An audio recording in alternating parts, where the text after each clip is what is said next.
China's population is disappearing. It could bring down the Communist Party and the global economy.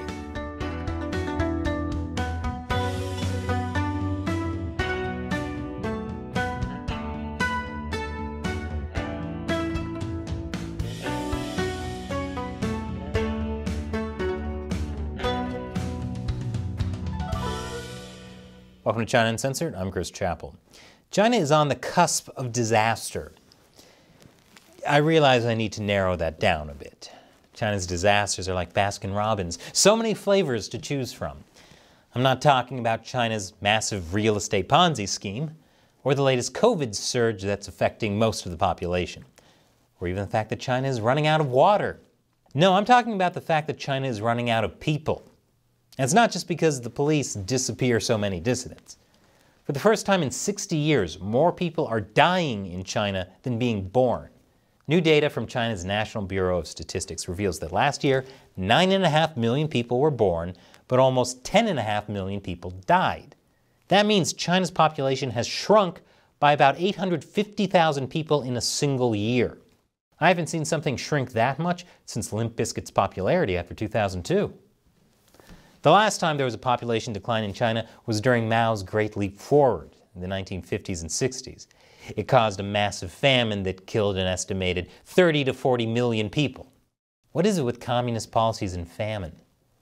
Communism is like open relationships. You might think it sounds great on paper, but it always ends in disaster. Anyway, the United Nations predicts that at some point this year, China will no longer be the most populous country on Earth. India will replace China. And now this has been coming for a long time. Chinese officials last year conceded that the country was on the verge of a population decline that would likely begin before 2025. It just happened earlier than expected. It's almost like all those years of the Communist Party forcing women to have abortions and sterilizing them are coming back to bite it. Who would have thought that shooting yourself in the foot would hurt your chances of winning a marathon? That being said, the Communist Party has been desperately trying to stave off this population decline. In 2016, the party said it would end the one-child policy and allow people to have 2 kids. Wow, what liberal reform! Of course, their work units would still monitor women's menstrual cycles if necessary, which is an actual policy that's been going on for decades.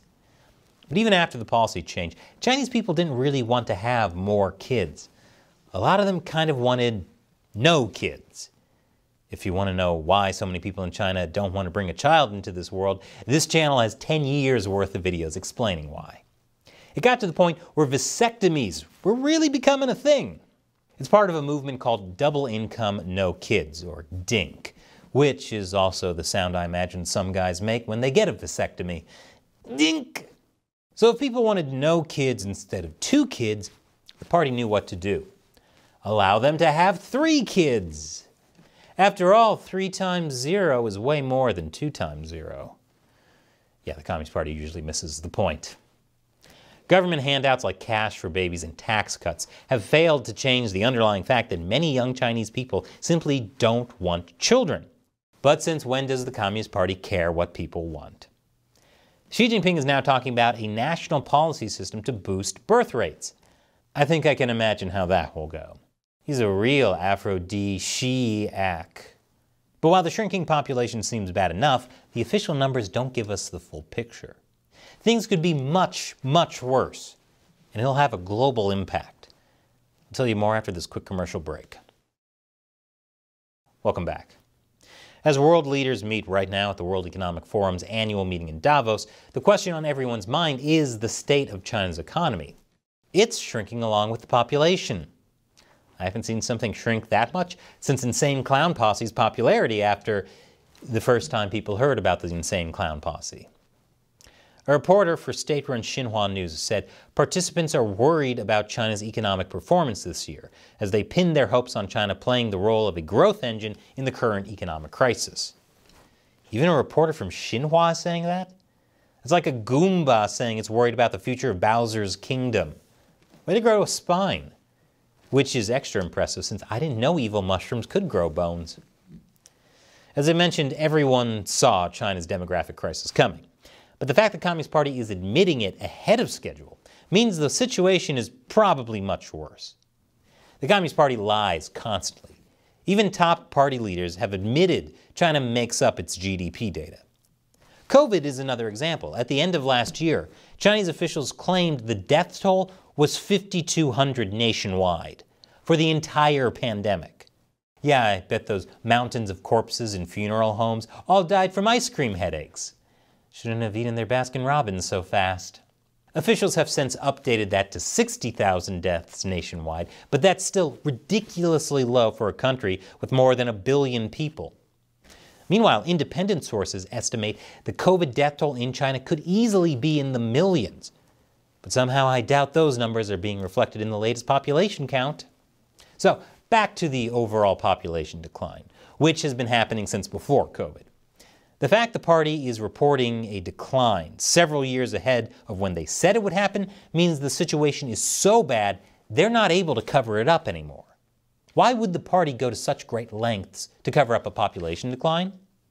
Because it hurts China's economic outlook, which will make foreigners less willing to invest billions of dollars in China, which will then hurt China's economy even more. Speaking of which, here's another bad sign. China's Bureau of Statistics released some new economic data along with the population data. They say China's economy grew by only 3% last year, when the party's target was 5.5%. That also means the reality is much worse than they're admitting. And it will affect us here even in the US. Fewer births in China will lead to economic slowdown, manufacturing recession, university bankruptcy, and will also lead to high prices and high inflation in the US and EU. That's because the Communist Party has essentially banked China's entire economy on being the world's factory. And the rest of the world has become dependent on it. Without workers, that sputters to a stop. Does that mean that other world leaders are going to try and help Xi boost birth rates? This also means less tax revenue for the CCP and an even greater strain on their pension funds. Whether or not the government can provide widespread access to elder care, medical services, and a stable stream of income later in life will affect a long-held assumption that the Communist Party can provide a better life for its people. In other words, this could destabilize the Chinese Communist Party to the point of collapse, just like so many of the other flavors of disaster they're on the cusp of. That's the thing when a government claims it has all the answers. It has to take away people's freedoms in order to have control, but inevitably, the government can't actually manage things as well as when the people are in charge. I want to keep that in mind before you vote for socialist policies in your own countries. Remember, they seem great on paper, but then again, so do open relationships. Disasters every single time.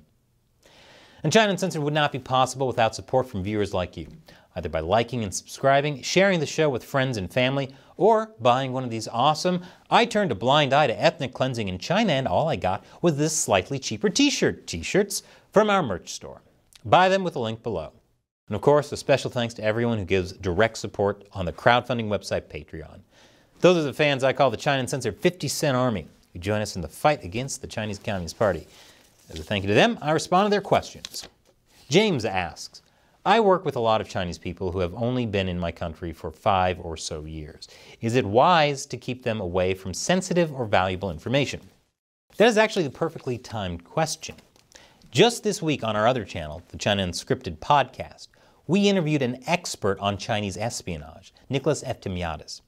The scope of China's spying is enormous. It's not like what most people think of, James Bond wet works kind of stuff. According to FBI Director Christopher Wray, it's a whole-of-society approach. Basically, the Communist Party makes use of everyone it can, including forcing ordinary overseas Chinese people to collect information. And it's not just state secrets they're trying to get. A lot of it is economic espionage, stealing intellectual property and the like. Yeah, I see you, USA Uncensored. You'll be hearing from my lawyers. Now, I don't want to encourage you to be suspicious of all Chinese people, but unfortunately, the Communist Party isn't bothered by using Chinese people in sometimes nefarious ways. So be sure to vet the background of anyone from mainland China who has access to sensitive or valuable information. And if you'd like to learn more, check out that interview on China Unscripted. I'll put a link below. Thanks for your question and your support, James. And thank you for watching. If you want to support China Uncensored, all it takes is $1 per episode over on patreon.com/China Uncensored. Link is below. China Uncensored would not exist without your support. Once again, I'm Chris Chappell. See you next time.